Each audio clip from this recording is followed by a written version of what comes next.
Good morning to all of you. Myself Dharmendra Kumar. I am here to in-house training behalf of Dhenka International School from Chakya Sura. My topic is communicating and engaging parents. Firstly, we know that about our goals. What is the goals? जब हम लोग जन्म लेते हैं तभी से हमारा एक लक्ष्य जो है वो हमने बना दिया होता है कि हमें ये बनना है, चाहे वो हमारे माता पिता हो या हमारे टीचर्स हो।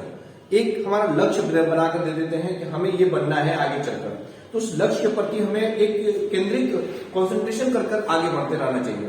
क्यों कहा गया है कि प्रयास करना ही जीवन का सफलता का मूल कारण है। प्रयास हमेशा करते रहना चाहिए और निरंतर करते रहना चाहिए, क्योंकि अगर हम प्रयास निरंतर अगर करते रहते हैं तो जरूर से जरूर किसी ना किसी दिन हम अपने गोल पर जरूर से जरूर पहुंच जाएंगे। तो फर्स्ट हम लोग का गोल है। गोल क्या होता है कि जैसे हम लोग कुछ बनना है, ऐसा सफलता सक्सेसेस जिसके बाद हम लोग खुशियों का भंडार में चले जाएं, जिसके कारण हमें कोई टेंशन ना रहे अपने परिवार का अपना, ठीक है, उसको हम लोग गोल्स करते हैं। सबसे पहले identify the importance of engagement. हम लोग को किसी भी चीजों में एंगेज होना चाहिए। अगर मेरा गोल है मुझे आईएएस बनने की, तो मुझे पढ़ाई में एंगेज होना चाहिए। अगर मुझे गोल है, मेरी गोल है क्रिकेटर बनने की, तो मुझे खेल में क्रिकेट में एंगेज होना चाहिए।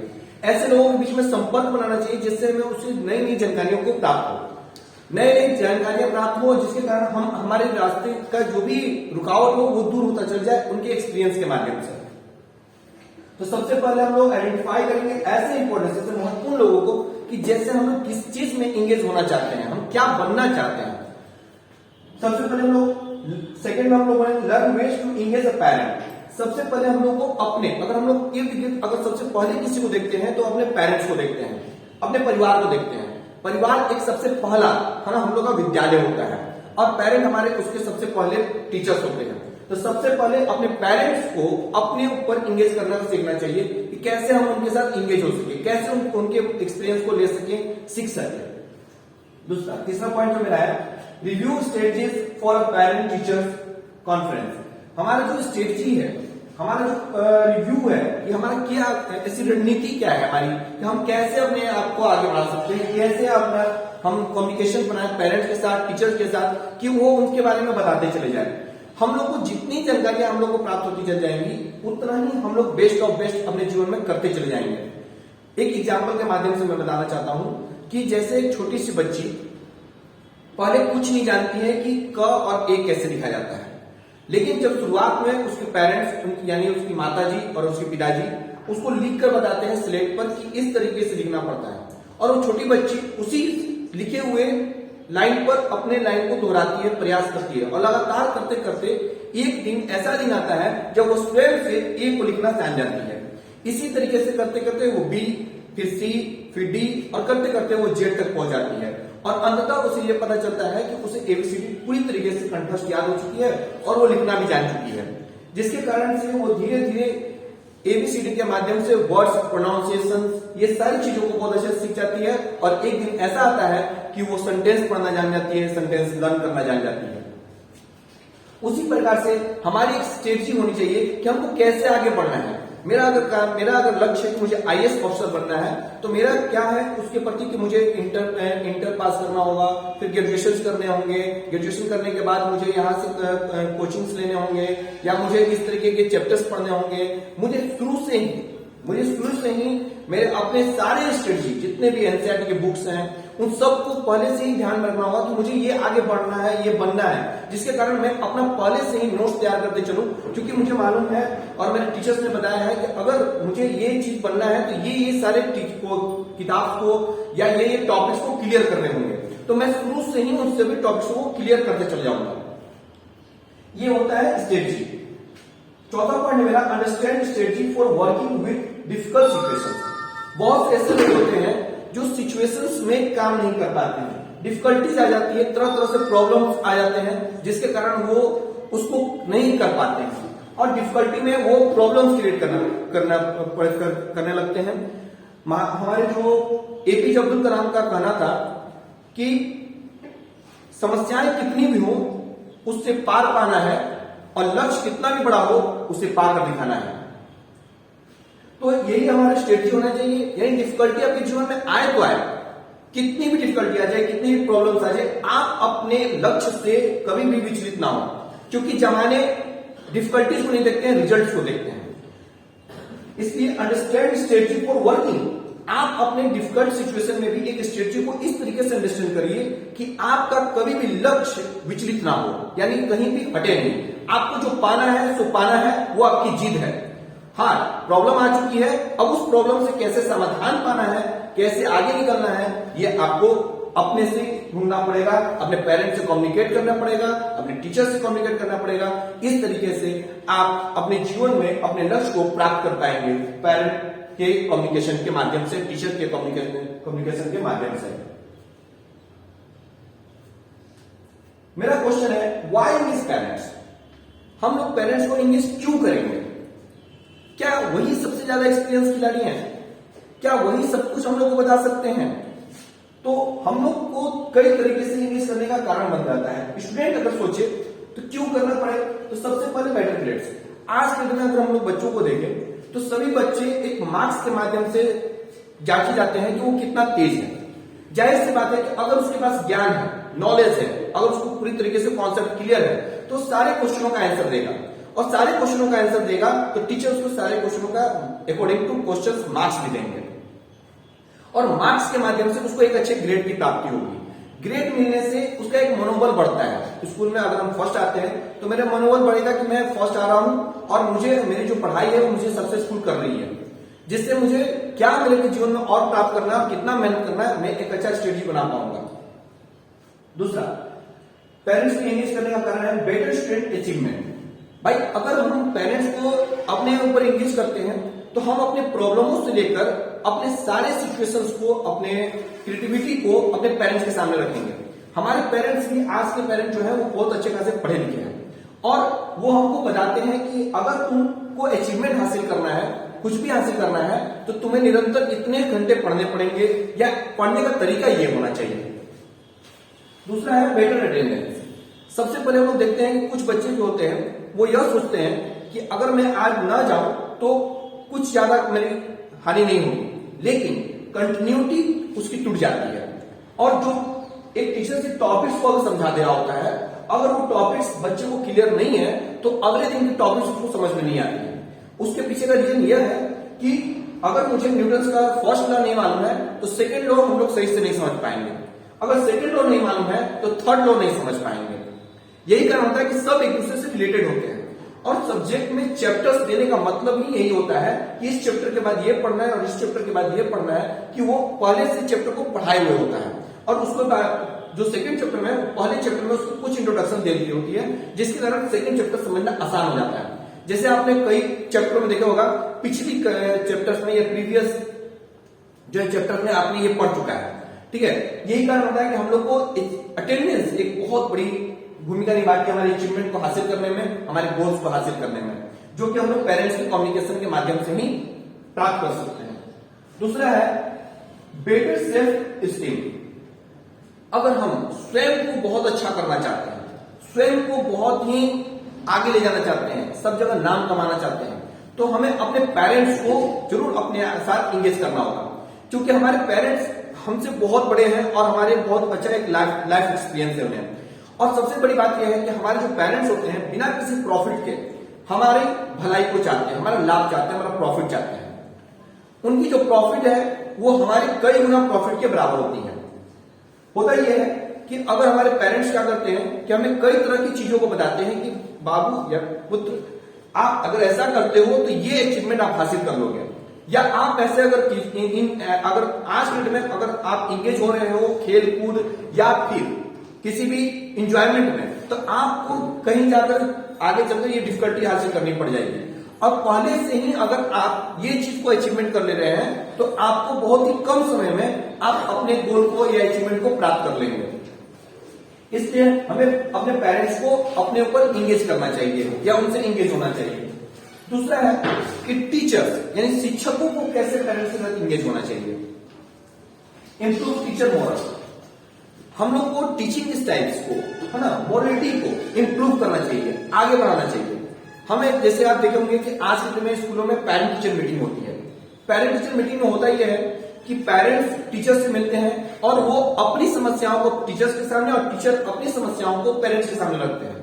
इसके माध्यम से फायदा कहीं ना कहीं जाकर स्टूडेंट्स को होता है।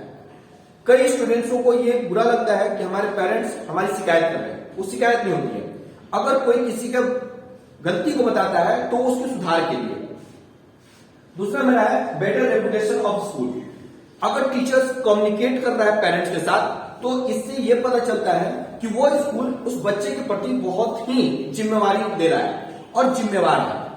वो सभी तरह की गलतियों से लेकर अच्छाइयां उस बच्चे के पेरेंट्स के साथ कम्युनिकेट कर पा रहा है और इसके माध्यम से वो कहीं ना कहीं उस स्टूडेंट को भला करने के लिए, उसका अच्छा चाहने के लिए, अच्छाई करने के लिए उस पेरेंट्स को सारी चीजें बता रहा है कि अगर आप अपने बच्चों को ये अगर देते हैं या ऐसा करते हैं तो बच्चा बहुत अच्छा कर जाएगा। और इस तरीके से पेरेंट टीचर के कम्युनिकेशन के माध्यम से वो स्टूडेंट कहीं ना कहीं बहुत आगे चल जाता है और अपने अचीवमेंट को हासिल कर लेता है और एक सक्सेसफुल इंसान बन पाता है। दूसरा है हायर रेटिंग ऑफ टीचर्स। अगर हम लोग पेरेंट्स के साथ कम्युनिकेट करते हैं तो पेरेंट्स के दिमाग में ये बात आ जाता है कि ये टीचर बहुत ही अच्छा एजुकेटेड है और ये सभी चीजों पर, पार्टिकुलर बच्चों पर बहुत ही प्रॉपर तरीके से क्या कर रहा है, ध्यान दे रहा है। और इसके माध्यम से वो उस टीचर्स के प्रति एक अच्छा अपना जो माइंड में एक अच्छा इमेज बना लेता है और उसका आदर करता है। आदर और प्रणाम करना हमारे भारतीय संस्कृति में बहुत ही गुरु को एक बड़ा महत्व दिया गया है। लेकिन कुछ टीचर्स जो हैं आज पैसे के माध्यम से या गलत या फिर कुछ ऐसे चीजों के माध्यम से उस चीजों को खराब कर रहे हैं। लेकिन आज के बहुत से ऐसे टीचर्स जो हैं अब सिर्फ वर्क कर रहे हैं बच्चों के एजुकेशन पर, उनकी कम्युनिकेशन पर। पैसा एक माध्यम है सभी को, लेकिन अब पेरेंट टीचर्स जो है बहुत ही अच्छा कर अपने रेटिंग को, अपने रेपुटेशन को जो है ना बहुत अच्छा कर रहे हैं स्टूडेंट के सामने, पेरेंट्स के सामने, और पेरेंट्स दिल से उन टीचरों का रिस्पेक्ट कर रहा है। पेरेंट्स को कैसे कम्युनिकेट करना चाहिए टीचर से या स्टूडेंट से? फीलिंग ऑफ ऑनरशिप, यानी उन्हें छोड़ दीजिए कि आप अपने मन के मालिक हैं। आपको मैं बता रहा हूं कि ये काम करने हैं, वो आप जैसे भी कीजिए। इससे क्या होता है कि स्टूडेंट की सोचने समझने की शक्ति बढ़ जाती है। अगर हम बार बार उसे ये करने के लिए कहें और रास्ता बताते चले तो कभी सोच नहीं पाएगा। उसको सोचने के लिए ऑनरशिप देना चाहिए कि आप स्वयं से करके देखिए, ऐसे करिए, सोचिए क्या आपको है। जब आप उसको सोचिएगा और आपको लगेगा कि नहीं हमसे नहीं हो पा रहा है, तब वहां पर पेरेंट्स या टीचर अगर आप उसको बताता है तो वो बोलता है कि अगर उसमें बताता है तो आपको तुरंत पता चलती है कि ऐसे सिचुएशंस में हमको ऐसा करना चाहिए था, जो कि वो पहली बार उससे सीखा। तो ये कम्युनिकेशन के माध्यम से ही सीख पाया। दूसरा है इंक्रीज सपोर्ट ऑफ स्कूल्स। आप स्कूल्स को सपोर्ट कीजिए हर बात पर। स्टूडेंट की बात को लेकर पेरेंट्स अगर टीचर्स का कंप्लेन करने लगेंगे तो कहीं ना कहीं टीचर्स भी उस बच्चे के प्रति लापरवाह हो जाएंगे। पेरेंट्स को चाहिए कि स्कूल को सपोर्ट करें, नहीं तुम्हारे टीचर सही बोल रहे हैं, तुम्हारा स्कूल सही बोल रहा है, तुमको ऐसा करना चाहिए, तुम लापरवाही कर रहे हो। तो इससे वो बच्चा ये कहेगा कि पढ़ना ही एक माध्यम है, टीचर जो बोल रहा है उसी को करना एक माध्यम है, नहीं तो हम पेरेंट्स से भी डांट सुनेंगे। जिसके माध्यम से धीरे धीरे वो बच्चा बहुत ही सक्रिय हो जाएगा और एक्टिव होकर अपने जीवन को, जब उसे लगने लगेगा कि मैं फर्स्ट आ रहा हूं, तो वो अपने फर्स्ट के पोजीशन को बनाए रखने के लिए हमेशा एक अच्छा बनाए रखेगा और अच्छा पढ़ाई करेगा, जिसके माध्यम से उसका गोल जो है वो बहुत अचीव करने में बहुत बड़ी भूमिका निभाएगी। ये होता है पेरेंट्स की इंगेज करने का मूल कारण। नेक्स्ट टॉपिक है मेरा high impact engagement. Most effective work directly with children in learning activities. Work directly with children in learning activities. बच्चों को ऐसे एक्टिविटियों में, ऐसे कार्यों में ज्यादातर रहना चाहिए जिसके माध्यम से वो कुछ ना कुछ सीख रहे हैं। जैसे हर एक कार्य से हम लोग सीख सकते हैं। अगर हम लोग घर में कुछ सामान बना रहे हैं, जैसे पानी गर्म कर रहे हैं, चावल बना रहे हैं, तो जो हीट से जो वेपराइज हो रही है, जो वाटर वेपराइज हो रहा है, उससे भी हम लोग वेपराइजेशन की डेफिनेशन को समझ सकते हैं, एग्जांपल्स ले सकते हैं। या हमारे टीचर्स जो भी हमें बता रहे हैं कि हम लोग नींबू को गाड़ रहे हैं और नींबू खट्टा लगता है तो उसमें कौन सी एसिड होती है, साइट्रिक एसिड होती है। तो इसके माध्यम से अगर वो वर्क में ही अपने लर्निंग को बहुत अच्छा कर सकता है, अपने एक्टिविटीज के माध्यम से वो अपने जो लर्निंग पीरियड है, यानी जो अपना उसको पढ़ना है, वो बहुत अच्छे तरीके से सीख सकता है। और एक बहुत बड़ा बात बोला गया है कि प्रैक्टिकल से दिमाग में हमेशा के लिए रखा जा सकता है, रट कर नहीं। दूसरा है क्विट लोकेशन टू स्टडी, यानी हम लोग स्टडी करने के लिए एक ऐसे स्थान का चुनाव करें जहां हमें डिस्टरबेंस बहुत कम हो, यानी हम डिस्टर्ब ना हो सके, क्योंकि हम लोग का माइंड एक विचलित माइंड होता है, बच्चों का जो है ना एक विचलित माइंड होता है, वो तरह तरह से कभी यहाँ पर तो कभी स्कूल की बातें, कभी खेल की बातें, तो कभी दूसरे दोस्तों के बारे में वो सोचने लगते हैं। ऐसे जगहों पर हम लोग ऐसे लोकेशनों को क्विट करना चाहिए कि हमें पढ़ना है, हम यहाँ पर क्या करने आए हैं, तो पढ़ने आए हैं, हमें यहाँ से इतने टारगेट लेकर पढ़ना चाहिए कि हमें ये चीज अगर हमको करने कंप्लीट करने आए हुए हैं तो ये कंप्लीट करना चाहिए, मेरा टाइम कीमती है और उस टाइम को हमको समझना है। थर्ड पॉइंट है एप्रोप्रिएट मटेरियल, हमारे पास बहुत अच्छे खासे मात्रा में मटेरियल्स होने चाहिए जो हमारे गोल्स को पूरा करने में हमारी मदद करती हो। हमारे पास मटेरियल अगर होती है तो हमें किसी भी तरीके का रुकावट नहीं आती है कि हमको अगर ये मिल जाता तो हम कल, तो वो टाइम ज्यादा लॉस हो जाता है। लेकिन अगर मेरे पास पहले से ही मटेरियल उपलब्ध है तो मैं अगर मुझे उसकी जरूरत पड़ रही है तो हम फटाक से उस मटेरियल को यूज कर अपने टाइम को यूज कर सकते हैं। लास्ट पॉइंट इस पॉइंट का रीडिंग प्रैक्टिस एट होम। अब हमारे टीचर्स जो है हमें स्कूल में तो पढ़ा देते हैं या हमारे पेरेंट्स हमको पढ़ा देते हैं, लेकिन जब तक जाकर अगर हम लोग घर पर उस चीज को जो टीचर्स हमें पढ़ाए हैं अगर हम उस चीज की प्रैक्टिस ना करें तो हम सीख नहीं पाते हैं। हाँ, हमारे टीचर्स ने हमें बहुत अच्छे तरीके से सिखाया है, हमारे टीचर्स ने बताते वक्त, हमारे पेरेंट्स ने बताते वक्त 60% मेरे माइंड में वो बात को रख दिया, लेकिन अगर हम स्वयं से जाकर उस चीज को नहीं सीखते हैं, नहीं यदि करते तो 100% हम नहीं कम्युनिकेट कर पाएंगे। और एक समय आएगा कि धीरे धीरे धीरे धीरे एक एक दिन कर एक बहुत बड़ा हमारे पास लोड हो जाएगा, और लोड के कारण बच्चे जो है डर जाते हैं कि हम कैसे कर पाएंगे, कैसे एग्जाम में लिख पाएंगे।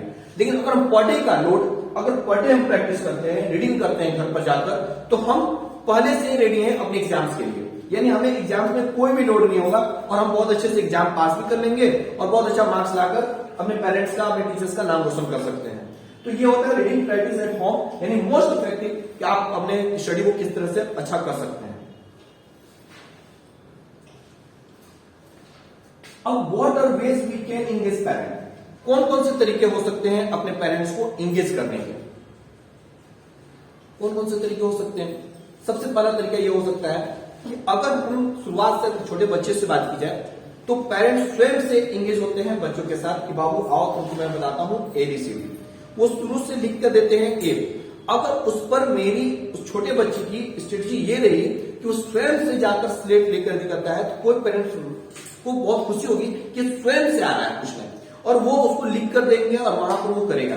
धीरे धीरे वहीं से स्टार्ट होती है पेरेंट्स की एंगेजमेंट। तो इस तरीके से हम अपने पेरेंट्स को एंगेज कर सकते हैं। दूसरी बात कि अगर हमें कुछ भी, अगर हमारी माँ बना रही है या हमारे पिताजी कोई कार्य कर रहे हैं तो उसके बारे में जानकारियां लेना, जाकर उनसे पूछना, उनसे ताल्लुके बनाना, उनके साथ रहना, ये सभी चीजें हम लोगों को उनके साथ एंगेज करती हैं। अगर हम उनके साथ कम्युनिकेट करने जाते हैं तो वो भी हमारे साथ कम्युनिकेट करने आते हैं, जिससे एक व्यवहार के माध्यम से ही हमको बहुत अच्छा सीखने को प्राप्त हो जाता है, यानी एजुकेशन प्राप्त हो जाती है। तीसरा मेरा तरीका यह है कि अगर पेरेंट्स को बच्चों के साथ एंगेज होना है या बच्चों को अपने पेरेंट्स के साथ एंगेज करना है तो वो अपने नोट्स कॉपी को जो लर्न कर रहे हैं, जो टीचर्स लिखवाए गए हैं, वो अपने पेरेंट्स को दीजिए, मम्मी सुन लीजिए या पिताजी सुन लीजिए, जिसके कारण से वो किसी भी काम को छोड़कर वो आपको सुनने रहेंगे और वो उस तरीके से आप में एंगेज हो जाएंगे। हाँ, आप कहीं वहां पर गलत किए हुए रहेंगे या वर्ड्स गलत किए हुए रहेंगे तो वो सुनने के माध्यम से जो रीड कर रहे हैं उससे वो बता पाएंगे कि आपने यहाँ पर ये वर्ड छोड़ दिया है या ये वर्ड्स का मीनिंग गलत लिखे हुए हैं, ठीक है, जिसके माध्यम से वो बच्चे की वर्ड्स मीनिंग से लेकर वो सारी चीजें क्लियर होती जाएगी और एक अपने जीवन में वो एक अच्छी सफलताओं को प्राप्त कर रहा होगा। चौथा मेरा तरीका यह है कि पेरेंट्स को अगर एंगेज करना है अपने ऊपर तो हम तरह तरह के तरीकों से उनको एंगेज कर सकते हैं। जैसे अगर हम लोग वीडियो देख रहे हैं तो वीडियो में जो भी चीजें हम लोग अगर किसी को देख रहे हैं तो उसमें साथ अपने पेरेंट्स को भी रखें। पेरेंट्स को क्या करें कि मम्मी थोड़ा सा मुझे यहाँ दिक्कत हो रही है उस वीडियो को, तो मम्मी क्या करेंगे उस वीडियो को पुनः देखेंगे और पुनः देखने के बाद वो हमें अच्छे तरीके से समझा देंगे, जिसके माध्यम से हम अपने पेरेंट्स को एंगेज कर पाएंगे और हम लोग एक अच्छा सफलता की ओर बढ़ पाएंगे।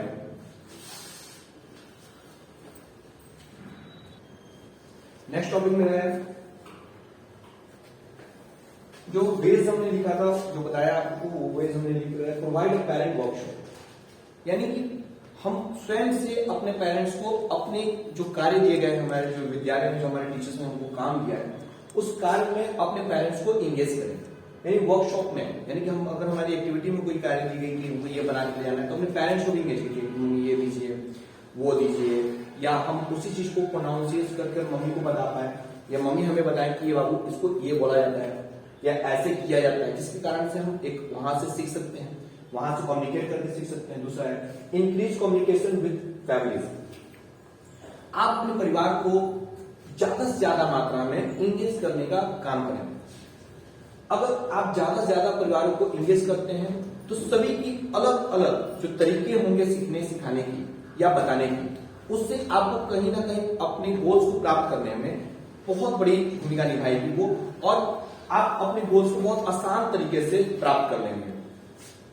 Third, involve more parent and community member in committees and decisions. होता ये है कि अगर आप अपने पेरेंट्स को ज्यादा से ज्यादा मात्रा में उनको इंगेज कर रहे हैं अपने कम्युनिकेशन के माध्यम से, तो वो अपने कहीं ग्रुप में कमिटीज में जाकर उस बातों को, अगर उनको नहीं समझ में आ रहा है तो वो जाकर सीख कर आएंगे, जिसके माध्यम से वो भी सीखें और उनके जो तरीके सीखने को आपको मिलेंगे जो बहुत ही विचलित और बहुत कर देने वाली होगी और आपको आगे ले जाने वाली होगी। क्योंकि हमें मालूम है कि हमारे पेरेंट्स और टीचर एक ऐसे लोग होते हैं जो हमारा बिना किसी प्रॉफिट का हमारा भला चाहते हैं, उन्हें किसी प्रकार से कोई प्रॉफिट नहीं होने वाला है, लेकिन वो हमारा भला करने के लिए, हमें फर्स्ट लाने के लिए, हमें आगे बढ़ने के लिए एक बहुत ही अच्छी जानकारियां हमें देते हैं, जिसके कारण से हम उस एक्टिविटी में बहुत अच्छा कर पाते हैं और बिना किसी लालच के वो हमारे सपोर्ट्स को करते हैं।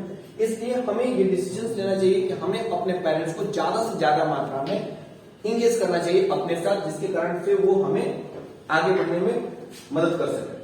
चौथा है offer volunteers opportunity for a parents and community members. यानी हमें अपने बच्चों को, यानी पेरेंट्स को चाहिए कि हमें अपने बच्चों पर विश्वास करते हुए किसी कार्य को सौंपना चाहिए। इससे ये होगा कि जब हम अपने बच्चों को किसी भी कार्य को सौंपेंगे तो वो ऑनरशिप लेंगे, और ऑनरशिप को कैसे करना है, कैसे हमको वो उस कार्य को कर दिखाना है, इसके लिए वो अपने पेरेंट्स को पूछेंगे और पेरेंट्स को बताएंगे। अगर आप ऐसे करते हैं, और सोचने की सबसे बड़ी बात है कि सोचने की शक्ति उससे बढ़ जाएगी कि हमको कैसे करना है, कैसे हैंडल करना है। जब वो परिस्थिति में घबरा जाएगा तो वो अपने कम्युनिकेट किससे करेगा, अपने पेरेंट्स से करेगा कि पापा या मम्मी मैं ये ऐसे करूं, या अगर टीचर उसके मौजूद है तो टीचर के सामने वो बोलेगा कि सर मैं ये इसे कैसे कर सकता हूं, तो टीचर्स उसको बच्चे को बताएंगे कि अगर आप इस रास्ते से या इस तरीके से इस कार्य करते हैं तो बहुत आसान तरीके से ऐसे आप पहुंच जाएंगे। आप अपने माध्यम से तो ऐसे पहुंच रहे हैं, लेकिन ऐसे करेंगे तो इस तरीके से पहुंच जाएंगे। जैसे एक एग्जाम्पल देता हूं मैं, कभी कभी बच्चों को अगर हम लोग क्वेश्चन लिखने को देते हैं कि बाबू जाओ इस क्वेश्चन का आंसर लिख के लाओ, तो बच्चा बहुत ही अच्छे तरीके से बड़ा क्वेश्चन लिख कर आता है। लेकिन होता यह है कि बच्चा बड़ा क्वेश्चन देखकर डर जाता है कि सर हम लिख तो लिए इतना, लेकिन याद कैसे करेंगे। तो टीचर्स बोलते हैं कि बाबू अगर मैं इस सेंटेंस को तुम अपनी भाषाओं में लिखोगे, जैसे तुमने अपने किताब के माध्यम से ये तो इतना से इतना टिक करके आ गए या लिख कर आ गए, लेकिन अगर तुम इसी को अपने सेंटेंसों में लिखोगे तो तुम बहुत ही आसान तरीके से इसको बहुत छोटे तरीके से लिख सकते हो। जैसे अगर मैं बताऊं कि मैं ये बोलूं कि मेरे भारत जो है एक उपमहाद्वीप है, और उपमहाद्वीप इसलिए है क्योंकि एक भारत एक ऐसा लैंड है जो कि उपमहाद्वीप है और वो आगे में वो लैंड से और नीचे में ओशियन से घिरा पड़ा है। तो हम लोग इसी चीज को दूसरे शब्दों में क्या लिख सकते हैं कि भारत एक उपमहाद्वीप है। तो इससे कहने से मतलब ही उपमहाद्वीप का डिफिनेशन सुखा देता है कि आगे वो लैंडेड है और नीचे से वो क्या है, समुद्री मार्गों से, समुद्र से घिरा पड़ा है। अगर चारों तरफ से मिलता तो हम लोग उसको आइसलैंड बोल देते हैं, यानी महाद्वीप बोल देते हैं। तो इस तरीके से आप बड़े से बड़े क्वेश्चंस को बहुत ही छोटा कर सकते हैं अपने पेरेंट्स और टीचर से कम्युनिकेट करके। पांचवा मेरा है share resources on how to support student learning at home. हम अपने रिसोर्सेज को शेयर करना प्रारंभ करें। जैसे हमारे पास बुक है, हमारे पास रिसोर्सेज ज्ञान की क्या है, बुक्स है, टीचर्स है। हम अपने टीचर्स को या टीचर्स से ज्यादा कम्युनिकेट करते हैं, तो टीचर्स हमें बहुत अच्छे तरीके से सारे रिसोर्सेज से हमें लाकर सभी मूल चीजों को दे देते हैं। होता यह है कि क्लास में कुछ बच्चे, एग्जाम्पल के माध्यम से मैं बताना चाहता हूं कि होता यह है कि कुछ बच्चे जो होते हैं कि ना पढ़ने की वजह से वो तरह तरह से बदमाशियां करना प्रारंभ कर देते हैं, जिसके कारण से टीचर्स उन्हें जल्द से जल्द उस क्लास को ओवर करना चाहते हैं, उस टॉपिक को ओवर करना चाहते हैं, जिसके माध्यम से बच्चे की जानकारियों में कमी हो जाती है। लेकिन अगर बच्चे अपने टीचर के साथ अच्छे से कम्युनिकेट करते हैं, उनको सुनते हैं और उनकी जो डाउट्स है वो पूछते हैं, तो टीचर्स कई जगहों से कई किताबों को पढ़कर आता है और उस बच्चे को उस सारी रिसोर्सेज को देता है और रिसोर्सेज के माध्यम से वो बताता है कि आपको कैसे ये चीजें हुई, जिसके कारण से उसकी पूरी कॉन्सेप्ट एक क्लियर हो जाती है। ना ही उसे लर्न करना है और ना ही उसे किसी भी चीजों को रटना है। उसकी कॉन्सेप्ट अगर क्लियर हो गई है तो वो एग्जाम में पूरी अच्छे तरीके से लिखेगा, अपने से लिखेगा, उसे किसी तरीके से रटने की जरूरत नहीं है। तो हमें पढ़ाने का जो स्टाइल्स होनी चाहिए वो इस तरीके से होनी चाहिए कि बच्चे को रटना ना पड़े, याद ना करना पड़े। इस तरीके से हम share resources on how to support student learning at home, यानी कि रिसोर्सेज अगर हम लोग उनसे देते हैं कि आप इस तरीके से यहां से इस चीज को अगर प्राप्त करते हैं। जैसे अगर हम लोग क्या करते हैं कि अपने पढ़ाते हैं और पढ़ाने के दौरान में जैसे प्रोवाइड पेरेंट और वर्कशॉप, तो प्रोवाइड का मतलब अगर नहीं मालूम है तो हम लोग तुरंत उसे बता देते हैं प्रोवाइड मतलब ये होता है। हम बच्चों को कभी नहीं बोलते हैं कि जाइए आप इस वर्ड्स मीनिंग को लिखिए और इसको अपने डिक्शनरी के माध्यम से खोज के लाइए। ऐसा होता क्या है इसके करने से कि आप अपने तरीके से देखते हैं। जैसे मैंने इसको देखा कि प्रोवाइड का मतलब नहीं मेरे को आ रहा है तो मैंने प्रोवाइड बता दिया, लेकिन हो सकता है कि बच्चे को पेरेंट्स से ही मतलब ना मालूम हो सकता है बच्चे को वर्कशॉप का मतलब ना मालूम हो, जिसके माध्यम से बच्चा केवल और केवल प्रोवाइड का मतलब जान सकता है। अगर हम बच्चे को जाके बोलते हैं कि आप अपने से जाके उस लाइन का वर्ड्स मीनिंग खोज के लाइए, जो वर्ड्स मीनिंग आपको नहीं आया है, और वो वर्ड्स अगर लिखता है और अपने से डिक्शनरी में खोजता है तो एक वर्ड मीनिंग को खोजेंगे उपरांत वो दूसरा वर्ड मीनिंग भी खोज लेगा और उसे एक वर्ड मीनिंग याद करने के माध्यम से दूसरा वर्ड मीनिंग भी बहुत अच्छे तरीके से याद हो जाएगा और इस तरीके से वो बच्चा एक अच्छा एक लर्नर हो जाएगा। इस तरीके से अगर हम रिसोर्सेज से उन्हें रूबरू कराते हैं, उन्हें बताते हैं कि यहां से आपको ये पता होता है, तो बच्चे कहीं ना कहीं अपने अब जब भी उसे गलतियों का एहसास होगा तो जाकर डिक्शनरी फटाक से खोलेगा और फटाक से उस तरह से देखने लगेगा और आपको टीचर से कम्युनिकेट कर बहुत अच्छा अपना जीवन को कर सकता है। छठा मेरा लास्ट टॉपिक जो है इसका, involve more parents and communities member in committees and decisions. इसके बारे में हम लोग पहले से भी जान चुके हैं कि अगर हम एक बच्चा है धीरे धीरे क्या होता है छोटा से बड़ा होता है और बड़ा होने के बाद वो हम लोग क्या है सोशल एनिमल्स हैं। हम लोग को तरह तरह से लोगों के बीच में जाना पड़ता है और कई तरह के प्रॉब्लमों को साझा करना पड़ता है। हम एक ह्यूमन है और ह्यूमन की एक ह्यूमैनिटी भी एक नेचर होती है कि हमें किसी भी दूसरे के प्रॉब्लम को सॉल्व करना हमें अच्छा होना चाहिए, क्योंकि हमें हमारी संस्कृति बताती है, भारतीय संस्कृति बताती है कि दूसरे की समस्याओं को समाधान करें और उनकी खुशियों में खुश रहें। तो अगर हम कम्युनिटी में जाते हैं, समाज में जाते हैं, तो कई तरह की प्रॉब्लम हमारे सामने आती है। उन प्रॉब्लमों को आप सॉल्व करने के माध्यम से आप अपने जीवन में भी एक एक्सपीरियंस को सीख पाते हैं और उनकी एक मदद भी हो जाती है, जिससे उन्हें एक समाज का सपोर्ट मिलता है।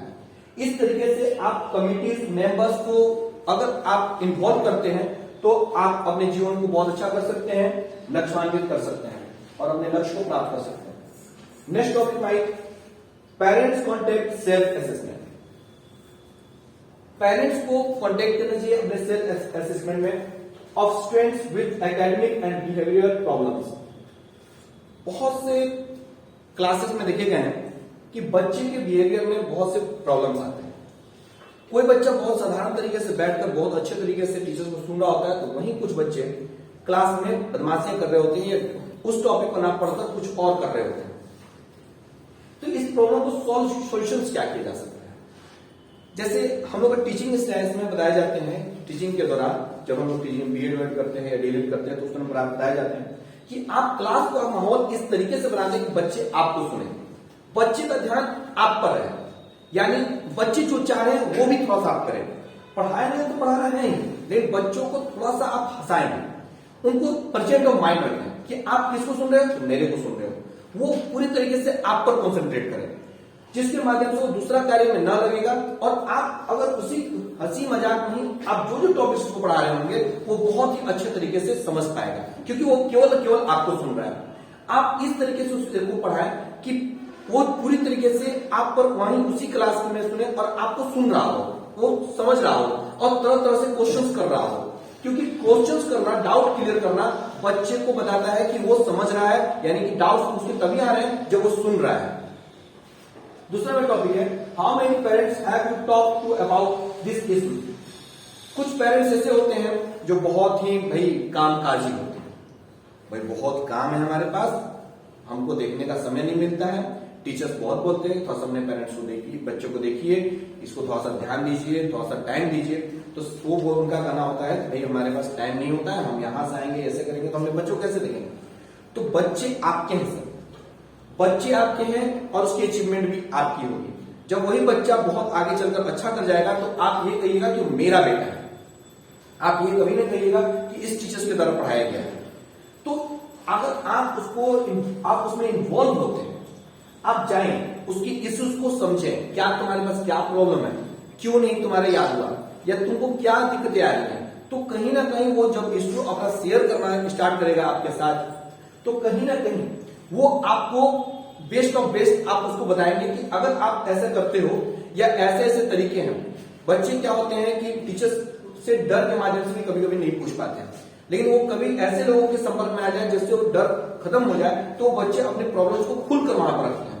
पेरेंट्स को इसी तरीके से अपने बच्चों के साथ होना चाहिए, वो खुलकर रखिएगा अपने इश्यू को, अपने कारण को। अगर पेरेंट्स से संभवतः संभव हो सके, सॉल्व हो सके, तो वो सॉल्व कर रहे हैं, अन्यथा वो टीचर्स को बताए कि ऐसे प्रॉब्लम्स हमारे बच्चे के सामने आ रही है, सर कृपया करके इस पर ध्यान दें।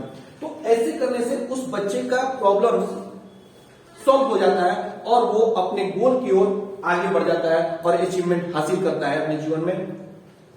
Third my point, any positive notes और फोन कॉल होम। क्या आपको लगता है कि कोई पॉजिटिव नोट्स या फोन कॉल घर पे लेनी चाहिए या होनी चाहिए? यस या नो? ऑफ कोर्स होने चाहिए। इसलिए होनी चाहिए कि अगर पॉजिटिव नोट्स आते हैं हमारे पास, तो हम अपने, जिसमें मैंने रिसोर्सेज के बारे में आपको बताया, रिसोर्सेज अगर आपके पास है तो आप अपने जितनी भी कमियां हैं उन चीज को वहां से पढ़कर क्लियर कर सकते हैं।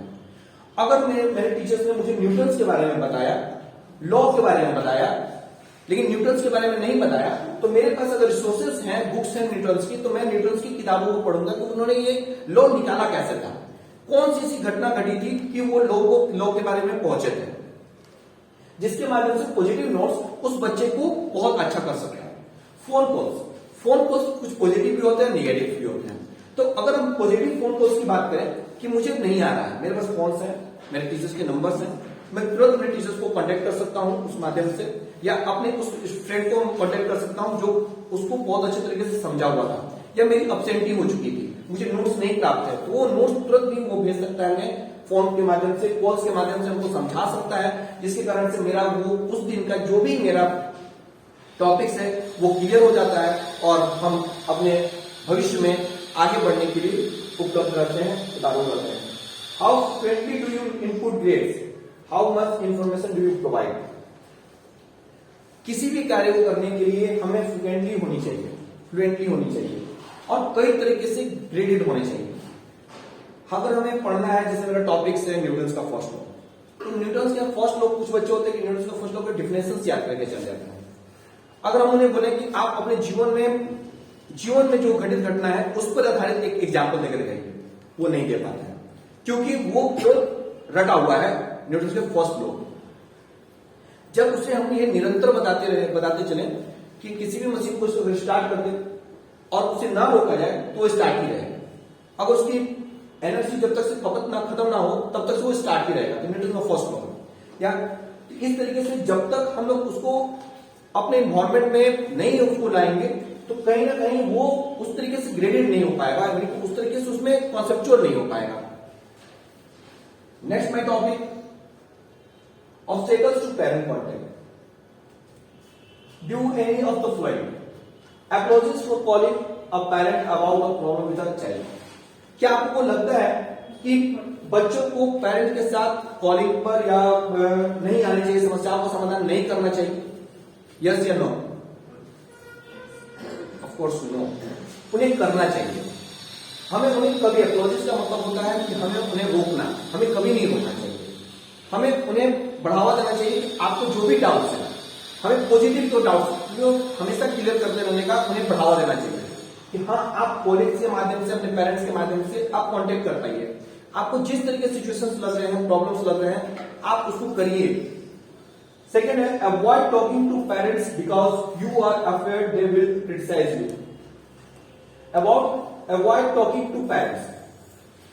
पेरेंट्स के साथ टॉकिंग जो है यानी बातचीत है वो कम नहीं करना चाहिए। उन्हें हमेशा बातचीत में रहना चाहिए, उनके साथ कम्युनिकेट करना चाहिए। Because you are afraid they will criticise you, माने कि आप इस बात से डरे रहते हैं कि कहीं हम बात पूछे पापा से, पापा हमें डांट देंगे, हमें मम्मी डांट देंगी, हमको नहीं करने देंगी, जिसके माध्यम से आप नहीं उसे कर पाएंगे। तो क्या आप लोगों को लगता है कि ऐसे पेरेंट्स को अपने बच्चों को रोकना चाहिए या तो मैंने कि उन्हें रोकथाम लगाना चाहिए कि आप उससे बात ना कर सकें या आपसे डरे? ऑफ कोर्स नो, क्योंकि बच्चे अपने पेरेंट्स से अगर कम्युनिकेट कर रहे हैं तो कहीं ना कहीं उन्हें इस बात का सहानुभूति और ताकत रहती है कि हमारे साथ कोई नहीं है तो हमारे पेरेंट्स तो है, हमें आगे बढ़ने में वो हमेशा मदद करेंगे और हमें अच्छी तरीके से जानकारियों को उपलब्ध कराएंगे। Third, wait until the problems requires before calling to inform the parents. Fourth है, avoid talking to the administration about problems with parent or students. हमारे एडमिनिस्ट्रेशन यानी जैसे हम लोग विद्यालय में हम लोग को एक तरह से देखते हैं कि बच्चे याद नहीं कर आ रहे हैं या पढ़ नहीं रहे हैं या वो अच्छे से उनके पास कॉपी नहीं है, तो डायरी नहीं है, तो एडमिनिस्ट्रेशन को पेरेंट्स और स्टूडेंट से कम्युनिकेट करना चाहिए, हाँ या ना? बिल्कुल करना चाहिए, क्योंकि उस बच्चे के प्रॉब्लम्स को अगर हम पेरेंट्स तक नहीं ले जाते तो कुछ बच्चे लापरवाह होते हैं, क्योंकि उनको मालूम नहीं होता कि भविष्य में करना क्या है या भविष्य में क्या होगा। कुछ बच्चों को तो मालूम ही नहीं होता, कि उनको ये मालूम होता कि हमको फर्स्ट आना है, वो क्यों पढ़ रहे हैं वो उनको मालूम नहीं होता है। एग्जाम्स का सिर्फ डिफिनेशन भी नहीं मालूम कि एग्जाम्स क्या है, वो बस इतना जानते हैं कि मुझे फर्स्ट आना है, मुझे यहाँ पर इससे ज्यादा नंबर लाना है, दोस्त से ज्यादा नंबर लाना है। नॉलेज के प्रति नहीं भागते हैं, क्यों? क्योंकि उन्हें यही बताया जाता है कि फर्स्ट आओ, फर्स्ट आओगे तो बहुत नाम होगा। तो क्या आपको लगता है कि पेरेंट्स को या स्टूडेंट को एडमिनिस्ट्रेशन को पेरेंट टीचर से मिलना चाहिए? तो बिल्कुल मिलना चाहिए, जिसके माध्यम से वो उन्हें बताएंगे कि आपके बच्चे के पास ये नहीं है, जिसके माध्यम से रिसोर्स के माध्यम से उसकी जानकारियों में कमी आ रही है, तो वो उस रिसोर्सेज को अगर पेरेंट्स देते हैं तो कहीं ना कहीं उस बच्चे की जानकारियों में उपलब्धियां हासिल होगी और आगे होगी। कुछ क्वेश्चन है मेरे यहाँ पर। Why do you think parents might get angry in dealing with teachers? कुछ पेरेंट्स होते हैं टीचर से बात करते करते बहुत क्रोधित हो जाते हैं, वो सारी कमी टीचर्स में देखना प्रारंभ कर देते हैं। अब इसके कई 3 कारणों को लिखना है हम लोगों को। Why do you think parents might get angry in dealing with teachers? Teachers क्यों ऐसा सोच लेता है कि अगर मैं ऐसा बात बताऊंगा उनको या उसके बारे में कमी बताऊंगा कि पेरेंट्स बताऊंगा तो पेरेंट्स क्या हो जाएंगे, हमारे साथ एंग्री हो जाएंगे, क्रोधित हो जाएंगे। तो पहला रीजन ये है कि अगर बच्चे के बारे में अगर हम बताते हैं तो कहीं ना कहीं पेरेंट्स को ये लगने लगेगा, उसके माइंड में कि पेरेंट्स को ये लगेगा कि हमारे टीचर्स, ये जो टीचर्स हैं वो सही तरीके से हमारे बच्चों को हैंडल नहीं कर पा रहे हैं, जिसके कारण से वो सारी कमियां टीचर्स को देखते हुए क्रोधित हो सकता है। दूसरी पॉइंट ये है कि अगर पेरेंट्स पूरा एग्रेसिव रहा या फिर पूरी तरीके से वो आपकी कमी को, यानी आप कहीं गलत किए हुए हो और वो आपकी गलत को डिनोट कर चुका हो, तो भी आपको वो एग्रेसिव वहां पर होने का कारण बन सकता है। तीसरा कारण यह है कि अगर आपके कम्युनिकेशन में यानी आपको बताने में, जैसे उसकी कमी याद नहीं कर गया, तो आपने क्या किया? क्या आपने उसके बच्चे के डायरी के माध्यम से या कॉल के माध्यम से बताया कि आपका बच्चा याद नहीं कर गया या ऐसा नहीं किया है? तो यहां पर वो कमी खोज लेता है और वो टीचर्स पर हावी हो सकता है। ये 3 कारणों से हमें हमेशा बचना चाहिए। अपने टीचिंग स्टाइल्स में परिवर्तन लाना चाहिए। हमेशा पेरेंट्स को स्टूडेंट के बारे में जानकारी देते रहनी चाहिए। डायरी के माध्यम से आप डायरी में लिख दें कि ऐसा ऐसा किया हुआ और साइन करने के बोले, तो पेरेंट्स को हमेशा लगेगा कि हाँ ये टीचर्स हमारे बच्चे के प्रति बहुत एक्टिव है और वो कभी भी आप में कमी नहीं खोज पाएगा।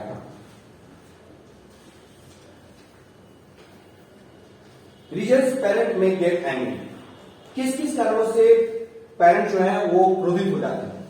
फेलियर टू कम्युनिकेट, जैसा मैंने आपको बताया कि अगर बच्चे में कमी है, अगर वो नहीं याद करके आ रहा है या होमवर्क नहीं बना कर आया है और आपने उसके प्रति कुछ नहीं किया है, केवल उसको डांट कर बैठा दिया है, तो बच्चे जो पेरेंट्स होते हैं वो थोड़ा सा गुस्सा हो जाते हैं कि आपने मुझसे क्यों नहीं कांटेक्ट किया, आपने मुझे क्यों नहीं कुछ लिखकर भेजा, जिसके माध्यम से मैं कुछ तो ध्यान देता, मैं उसे पढ़ाता, अपने तरीके से उसको समझाता, जिसके माध्यम से वो अच्छा कर जाता इस एग्जाम में, तो फेल्योर टू कम्युनिकेट के माध्यम से वो क्रोधित हो सकते हैं।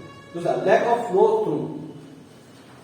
अगर आपके फ्लो में यानी कि आपके अटेंडेंस में से लेकर आपके पढ़ाने के तरीके में अगर कुछ भी कमी है या आप अच्छे तरीके से समझा नहीं पा रहे हैं, तब वो पेरेंट्स आप पर क्रोधित हो सकता है। तीसरा, they don't know any other way to act. अगर वो नहीं जानता है कि किस तरीके से आप पर कैसे हम टीचर से बात करना चाहिए या कैसे टीचर्स को अपने बातों को, विचारों को, अपने गुस्सा को रखना चाहिए, तब वो जाकर क्रोधित हो सकता है। क्योंकि कुछ गार्जियन का ये होता है कि हम टीचर पे जाकर हावी हो जाएंगे, पर इस माइंड में ये होता है कि हम जाकर टीचर पर हावी होकर तरीके से बोलेंगे, वो हम हमारे बच्चे के बारे में शिकायत आए। लेकिन ऐसे करने से कहीं ना कहीं उस बच्चे की अचीवमेंट में कमी आती है उस पेरेंट्स के माध्यम से। पेरेंट्स को ऐसा नहीं करना चाहिए। They only have part of the story. वो बस इतना ही समझ पाते हैं। कभी कभी ऐसा होता है कि कुछ टीचर्स ऐसे समझ लेते हैं या पेरेंट्स समझ जाते हैं कि फेल होना या पास नहीं होना, ये न पढ़ना ना पढ़ना, इसकी पूरी जीवन की कहानी का पार्ट है। तो उसके माध्यम से भी वो जब समझ जाते हैं कि हम जाएंगे और जाकर गुस्सा करेंगे तो ये एक स्टोरी होगी और हमको कोई बहुत कुछ अच्छा कहेंगे, तरह तरह से इमेजिनेशन बना लेते हैं अपने माइंड में और जाकर वो क्रोधित होते हैं। एजम्पशन, स्टूडेंट्स, डिफेंसिवनेस, यानी कि अपने रक्षात्मक, यानी डिफेंसिव का मतलब होता है अपनी रक्षा के लिए, अपनी कमी को दूर करने के लिए वो टीचर्स पर एग्रेसिव होते हैं, टीचर्स की कमी को दिखाना प्रारंभ कर देते हैं, जिसके माध्यम से वो एग्री होने का कारण बन जाता है। Breaking promises. सबसे पहले बात है कि कभी कभी अगर टीचर्स कभी कभी प्रॉमिस कर बैठते हैं अपने पेरेंट्स के साथ कि मैं आपको ये विश्वास दिलाता हूं कि मैं आपके बच्चे को इतना अच्छा कर दूंगा कि आप मेरा नाम लीजिएगा, लेकिन कहीं ना कहीं टीचर्स उस बच्चे पर सही तरह से वर्क ना करने के कारण वो उस तरह से जब रिजल्ट्स नहीं आते हैं तो पेरेंट्स जो होते हैं उस टीचर्स की बातों को याद कर अब टीचर्स पर गुस्सा करते हैं कि मैंने बड़े विश्वास के साथ आपके स्कूल में या आपके पास इसको पढ़ाया, आपसे पढ़वाया, ठीक है, और आप वैसा ना कर सके, जिसके माध्यम से मुझे बहुत ही इस प्रकार से दुख है कि आप ऐसा ना कर सके। आपने प्रॉमिस किया था, मेरे से वादा किया था कि आप ऐसा करके दिखाएंगे, अगर कोई कमी रह गई हमसे तो आप हमें बताते। तो इस तरीके के प्रॉमिसेस के ब्रेक करने पर भी वो गुस्सा कर सकते हैं। अनविलिंग टू एप्लॉइज और एडमिट मिस्टेक्स।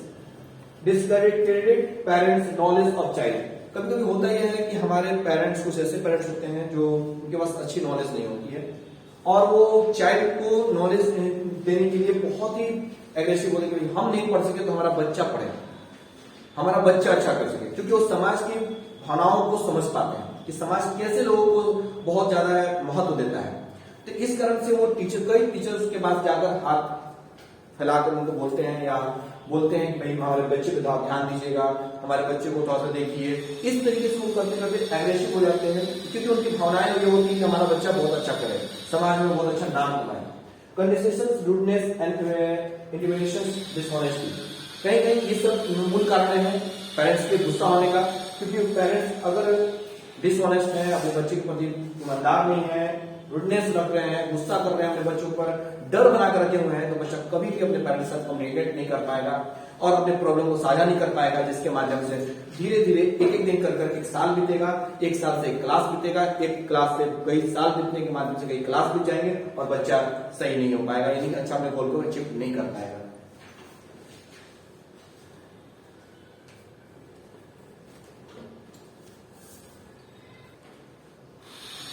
नेक्स्ट टॉपिक मेरा पेरेंटिंग स्टाइल। हम लोग कई प्रकार की पेरेंटिंग स्टाइल्स देखते हैं, जो पेरेंट्स अपने स्टूडेंट्स को जो कम्युनिकेट करते हैं कई तरह से करते हैं। तो हम लोग 4 प्रकार से पढ़ेंगे। पहला है इनेबलिंग पेरेंट्स। इनेबलिंग पेरेंट्स कहते किसको? Over protecting and doctors resources and protect child results in the child's lack of confidence, child is depending on the parent will blame others, they view a children as a fragment. होता ही है कि कुछ parent जो होते हैं अपने बच्चों को ज्यादा ही प्रोटेक्ट करने लगते हैं और ज्यादा उनको दबाव करके रखे रहते हैं, जिसके कारण वो बच्चा कभी ना बाहर जाता है और ना ही उसको समाज की चीजों को सीखने को मिलती है, ना अपने दोस्तों से कम्युनिकेट कर पाता है, ना ही वो अपने टीचर से कम्युनिकेट कर पाता है, जिसके माध्यम से उसे बहुत ही जो है ना कि लैकनेस ऑफ द नॉलेज, उसको नॉलेज की बहुत कमी हो जाती है, जिसके कारण वो बच्चा अपने जीवन में कुछ अच्छा नहीं कर पाता है, क्योंकि हम लोग उसको दबाव बना करके होते हैं। ऐसे पेरेंट्स को चाहिए कि थोड़ा से बच्चों को हम रिलीफ दें, यानी उनको अपने ऑनरशिप दें कि हम वो अपने तरीके से करें। मैं उनके बारे में बताऊंगा। Child is dependent on a parent. Child जो होते हैं वो अपने बच्चों पे डिपेंड हो जाते हैं। जब पेरेंट्स करने लगेंगे आप यहाँ ना जाएं, आप ऐसे ना करें, आपको ऐसे नहीं करना, जो करना है हमसे कहिए, हम कर देंगे, हम ला देंगे, जिसके माध्यम से बच्चे डिपेंडेबल हो जाएंगे अपने पेरेंट्स के ऊपर।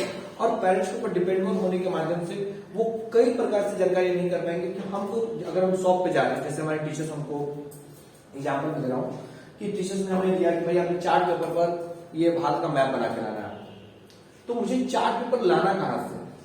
अगर मुझे पूरा प्रोटेक्ट करके रखा गया है अपने घर में, तो मैं तुरंत अपने बात को अपने पेरेंट्स के पास करूंगा कि मुझे चार्ट पेपर चाहिए, पेंसिल चाहिए, कलर्स चाहिए, ठीक है, तो इसे पेरेंट्स में लाके दे देंगे। लेकिन अगर मैं स्वयं जाऊंगा अगर वहां पर लेने, तो मैं वहां पर अपने शॉपकीपर से जो है कि मैं कम्युनिकेट करने का माध्यम सीखूंगा।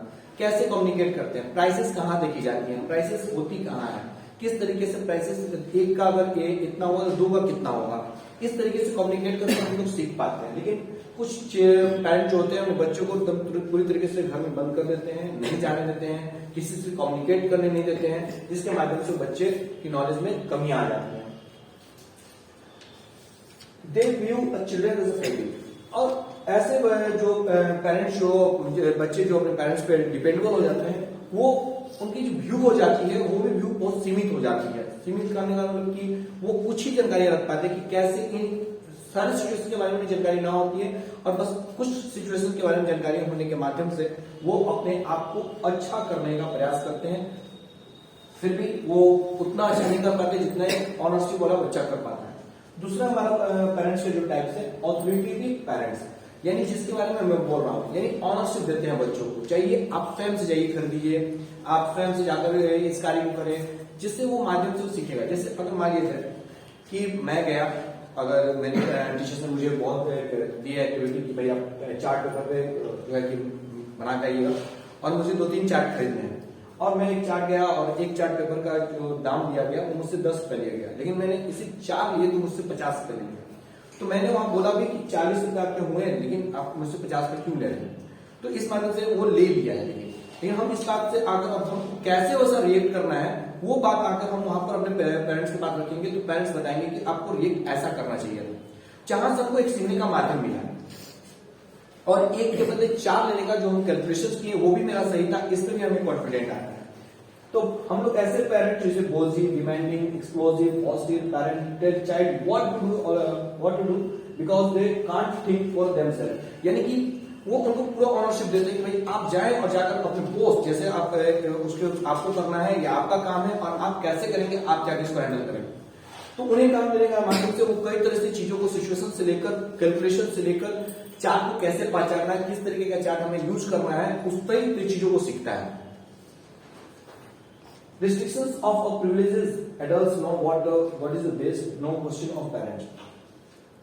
कई चीजों पर रिस्ट्रिक्शंस उन्हें हटा दी जाती है, यानी कि जैसे वो अगर अपने दोस्तों के साथ जाना चाहता है तो जाए, लेकिन एक रिस्ट्रिक्शन ये लगाया जाता है कि उन्हें टाइम लिमिट करके दे दिया जाता है कि आप इतने समय पर हमारे पास होंगे, यानी घर पर आएंगे। यानी टीचर्स, पेरेंट जो है उसको भेज तो रहा है, लेकिन एक रिस्ट्रिक्शन भी लगा रहा है कि हाँ आपको इतना समय में होना चाहिए। ये बहुत ही जरूरी है, क्योंकि अगर हम उनके पास टाइम लिमिट ना करें तो वो बहुत लंबा समय में अपने कार्य को पूरा करेंगे, जिसके माध्यम से वो आलस का शिकार भी हो सकते हैं। अगर उन्हें सही समय का रिस्ट्रिक्शन लगाया कि इतने समय में आपको करना है, तो वो अपने अपनी एक्टिविटी को पूरे अच्छे तरीके से, एनर्जेटिक तरीके से करेंगे, और करने के माध्यम से वो बहुत अच्छा कर सकेंगे। और जैसे जैसे वो एडल्ट होते जाएंगे, वो अपने जीवन में कई तरह से अपने प्रॉब्लमों को समाधान करने में सक्षम हो पाएंगे। तीसरे टाइप के जो पेरेंट्स हैं वो अपसेट पेरेंट्स होते हैं, यानी कि वो हमेशा ना कर देते हैं अपने बच्चों को, नहीं, यानी कि missing unattached, distance in being involve, यानी कि पूरी तरीके से अपने बच्चों से दूर रहते हैं। किसी तरीके से कोई कम्युनिकेशन नहीं कि बच्चे क्या कर रहे हैं, क्या नहीं कर रहे हैं, पढ़ाई कर रहे हैं कि नहीं कर रहे हैं। उनकी नींद कब टूटती है? तो एग्जाम्स के रिजल्ट के दिन, आज तुम्हारा एग्जाम में रिजल्ट अच्छा आना चाहिए। तो इस तरीके से उस दिन रिजल्ट के दिन अगर नींद टूटती है तो बच्चा कभी कुछ नहीं कर पाएगा। क्यों? क्योंकि जब उसको जरूरत थी अपने पेरेंट्स की, तब वो अब्सेंट थे, यानी कि वो उनके साथ इन्वॉल्व नहीं थे। नो सपोर्ट, अटेंशन और लव, यानी कि जैसे बच्चों को अगर सपोर्ट्स नहीं मिल रहे हैं कि हाँ हम है ना, तुम करो नहीं यार, हम तुमको बताएंगे, हम तुमको समझाएंगे, हम वर्ड्स मीनिंग लिख के देंगे, हम वर्ड्स मीनिंग बताएंगे तुमको। अटेंशन यानी उनके ऊपर पूरी जियती के साथ कि हाँ तुमको क्या होमवर्क मिला है, टीचर्स ने क्या होमवर्क दिया है तो हमको दिखाओ, हम तुमको साथ बैठते हैं, तुम करो। या उनको प्रेम नहीं करते हैं, जैसे कि बाबू है तुम बहुत अच्छा कर सकते हो, उनको एनर्जेटिक नहीं करते हैं, उनकी कॉन्फिडेंट लेवल को नहीं बढ़ाते हैं। इनकंसिस्टेंट डिसिप्लिन या उनके डिसिप्लिन को नहीं रखते हैं, जैसे वो स्वयं से डिसिप्लिन में ना रहने के कारण बच्चे भी क्या होता है, बच्चे एक मिट्टी की मूर्त, जिस तरीके से हम बनाएंगे वो बनते चल जाएंगे। अगर हम जाकर अपने घर में जिस तरीके से व्यवहार करते हैं, बोलते हैं, वो चीज वो सीखते हैं और उस तरीके से व्यवहार उनकी अंतरात्मा में समा जाती है और व्यवहार में उनके देखने को मिल जाती है। तो इस तरीके से पेरेंट्स को भी अपने डिसिप्लिन पर ध्यान देना चाहिए। पेरेंट्स में excuse about their on behaviour, parents अपने बिहेवियर के लिए कभी भी एक्सक्यूज नहीं देते हैं और कभी भी नहीं बोलते कि हाँ हमारी गलती की वजह से हमारा बच्चा ऐसा हो गया है। क्योंकि बहुत से पेरेंट्स को दिखाया जाता है कि अपने काम काज को लेकर वो फोन पर, कॉल्स पर या अपने फैमिली मेंबर्स पर क्रोधित हो जाते हैं, जो कि कभी भी बच्चों के सामने नहीं होनी चाहिए। बच्चे इससे क्या होते हैं कि वो सीखते हैं कि क्रोधित होना भी एक चीज है, ऐसे करने से मेरा काम हो जाएगा, जिसके कारण से वो एक उसके बिहेवियर में बहुत चेंजेस आ जाते हैं और वो वही बिहेवियर वो अपने फ्रेंड्स के साथ करते हैं, अपने दोस्तों के साथ करते हैं और इस तरीके से उस बच्चे का कम्युनिकेशन बहुत ही गड़बड़ा जाता है। दूसरा चौथा जो है rational parents, assertive, nutritive, respectful and reasonable, वो पेरेंट्स जो अपने बच्चों के साथ हमेशा इन्वॉल्व रहते हैं। क्या पढ़ रहे हैं आप, ये टॉपिक्स पढ़ाए गए हैं और हमें भी बताएंगे इस टॉपिक्स में क्या लिखा गया है, तो इसके माध्यम से वो बच्चा को हमेशा इस माइंड में रहेगा कि जब टीचर्स क्लास में पढ़ा रहे होंगे तो बच्चा हमेशा इस बात को सोच रहेगा कि मेरे पापा भी कभी हमसे ये बात पूछ लेते हैं कि इस टॉपिक्स का मतलब क्या है। और इस माध्यम से वो जब वो बताया जाता है तो पेरेंट्स उसको जज करते हैं कि हाँ यहाँ पर ये चीज जो बताया गया है इस बच्चे के द्वारा वो बहुत ही अच्छा तरीके से समझाया गया है। और नहीं, जब वो बच्चा को थोड़ा सा प्रॉब्लम होता है तो पेरेंट्स उसको सपोर्ट कर उसको बहुत अच्छे से समझाकर उसकी पूरी प्रॉब्लम्स को, डाउट्स को क्लियर कर देते हैं और इस तरह से वो बच्चा कॉन्सेप्चुअल बन जाता है। रिस्पेक्टफुल एंड रिजनेबल, यानी कि बच्चे भी वैसे पेरेंट्स का रिस्पेक्ट ज्यादा करते हैं जो अपने बच्चों का केयर करते हैं, सपोर्ट करते हैं, हमेशा आगे बढ़ने की प्रेरणा देते हैं। तो उनका रिस्पेक्ट एक दिल से निकलता है। दो तरीके से रिस्पेक्ट होते हैं, एक डर के माध्यम से रिस्पेक्ट होता है और एक दिल से रिस्पेक्ट होता है बिहेवियर को लेकर और उनके सपोर्ट्स को लेकर। तो हम डर से ना अगर रिस्पेक्ट बनाए और अपने बिहेवियर से रिस्पेक्ट बनाए तो बहुत बेहतरीन होता है। इंडियन में when appropriate want child to be independent thinkers, और बच्चों को हमेशा ऐसे गार्जियन जो होते हैं, रेस्टोरेंट जो पेरेंट्स होते हैं और पेरेंट अपने बच्चों को इंडिपेंडेंट थिंकर्स बनाते हैं। भाई आप स्वतंत्र तरीके से सोचिए कि आपको किस सिचुएशंस में कैसे कार्य को करना है, कैसे कम्युनिकेट करना है, कैसे आपको समझना है। आपको अगर मेरी जरूरत पड़ेगी तो आप हमें बताएं, हम आपके साथ खड़े रहेंगे, हम आपके साथ चलेंगे। लेकिन वो स्वतंत्र रूप से जाते हैं। कभी कभी हमने देखा है कि शॉपकीपर के हम लोग कहीं स्टेशन जाते हैं शॉप पर, तो पेरेंट्स खड़े हो जाते हैं और बच्चों से बोलते हैं कि तुम्हें क्या क्या जरूरत है तुम मांग लो। वो वैसा जो इंडिपेंडेंट थिंकर्स बच्चा है वो बहुत अच्छे तरीके से अपनी सारी चीजों को बहुत अच्छे तरीके से मांगता है और उसके दाम भी कैलकुलेट करता है स्वयं से। पेरेंट्स भी उनको सिखाते हैं कि भाई आप बताइए कितना हुआ, क्या हुआ, कितना देना है। वो फोन पर जानबूझ के लगे रहते हैं कि आप स्वतंत्र रूप से जो है कि आप पूछिए, जानिए कितना पैसा देना है, क्या देना है। और इस तरीके से वहां पर जब शॉपकीपर बच्चे के साथ गलत कर रहा होता है तो वहां वो बोलते हैं कि नहीं यहाँ पर इतना आप गलत कर रहे हैं, तो वो बच्चा समझता है कि हाँ ऐसा भी सिचुएशन आ सकता है, जिसके माध्यम से वो स्वतंत्र रूप से सोचने के माध्यम से जब कभी भी वो अकेले जाएगा तो वो इस तरह से सिचुएशन को हैंडल कर सकता है। Have you ever been under attack by your parents? What did you do? Share example. कुछ एग्जाम्पल्स मैंने लिख के रखे हुए हैं, देखिए।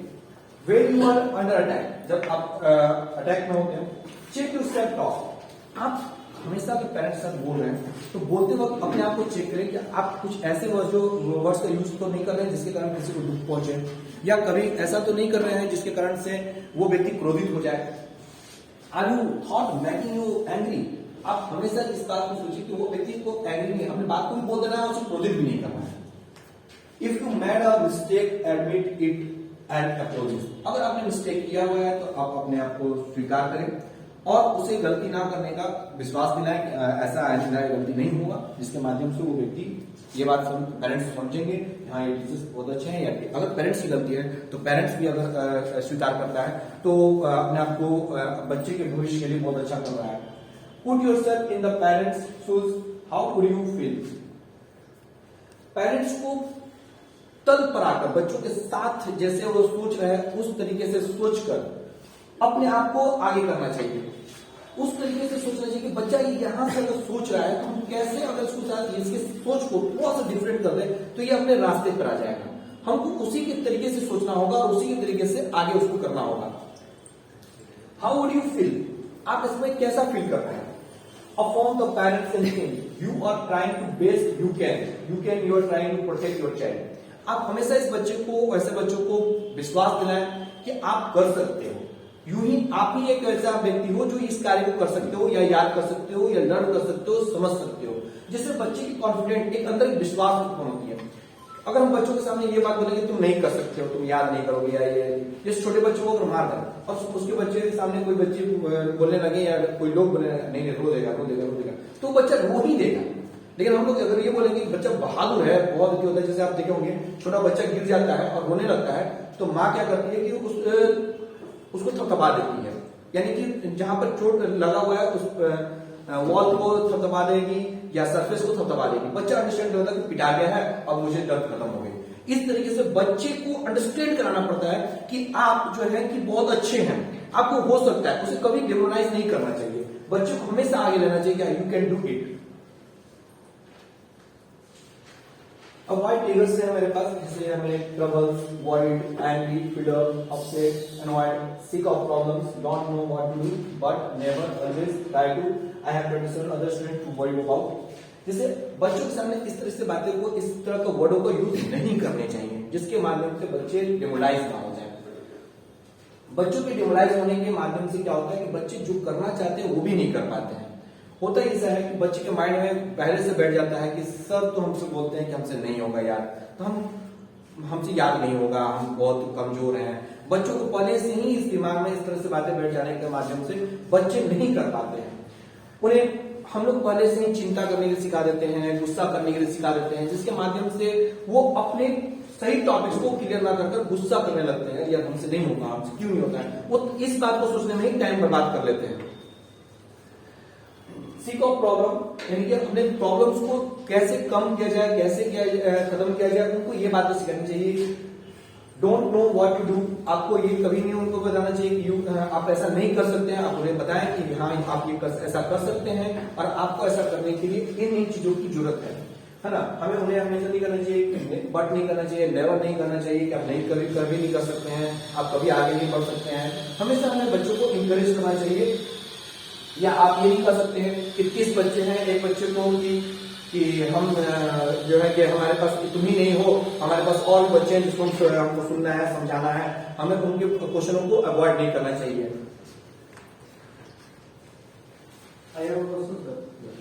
Many parents are protecting our children. Then how to manage this type of parents to convey their children are the very wrong. बहुत सारे ऐसे पेरेंट्स हैं जो अपने बच्चों को बहुत प्रोटेक्ट करते हैं और अगर वो गलती करते हैं तो एज अ टीचर हमें कैसे मैनेज करना पड़ेगा, ऐसे पेरेंट्स को कैसे मैनेज करेंगे कि वो अपने बच्चे की गलती को मतलब इग्नोर भी करे, इग्नोर नहीं करे, स्वीकार करें। सही कहना है आपका सर। कुछ ऐसे पेरेंट्स होते हैं जिसमें रेशनल पेरेंट्स ने ऐसे आपको बताया। हमें ऐसे बच्चों ऐसे पेरेंट्स के साथ ऐसा कम्युनिकेट करना चाहिए कि हम पेरेंट्स को सबसे पहले कि उनको तारीफ करनी चाहिए कि पेरेंट्स को लगे कि हाँ ये हमको समझ रहे हैं।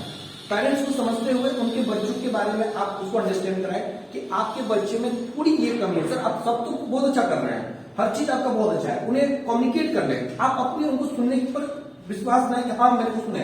आपके सामने जो व्यक्ति बोल रहा है वो विश्वास को दिला दे कि एक बहुत बड़ा थिंकर व्यक्ति बोल रहा है, वो आपके बच्चे की प्रॉब्लम को सॉल्व कर सकता है, आपके प्रॉब्लम को सॉल्व कर सकता है। अगर हम ऐसा उसके माइंड में अगर डाल देते हैं तो वो व्यक्ति बिना कुछ बोले आपको ही सुनेगा और अपने बच्चे की गलती को स्वीकार कर उस गलती को ठीक करेगा। इस माध्यम से हम उस पेरेंट्स को पूरे अच्छे तरीके से सेटिस्फाई कर उसके क्वेश्चंस को और उस बच्चे के प्रॉब्लम्स को सेटिस्फाई करके भेज सकते हैं।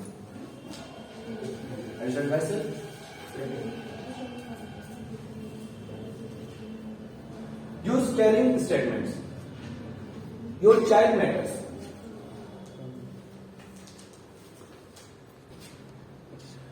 Use caring statements. Your child matters, your child success is important, I care about your child success, your child is important, how can we improve the situations your child, यानी इस सभी चीजों के माध्यम से हम समझेंगे।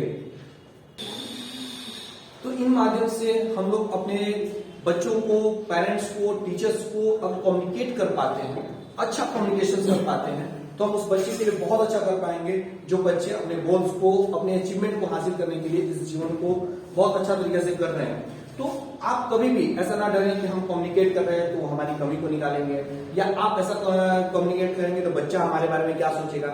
आप खुलकर स्वतंत्र रूप से आप अपने टीचिंग स्टाइल्स को टीच कीजिए। पेरेंट्स को, पेरेंट टीचर मीटिंग में पेरेंट्स को खुलकर उस बच्चों के बारे में बताएं।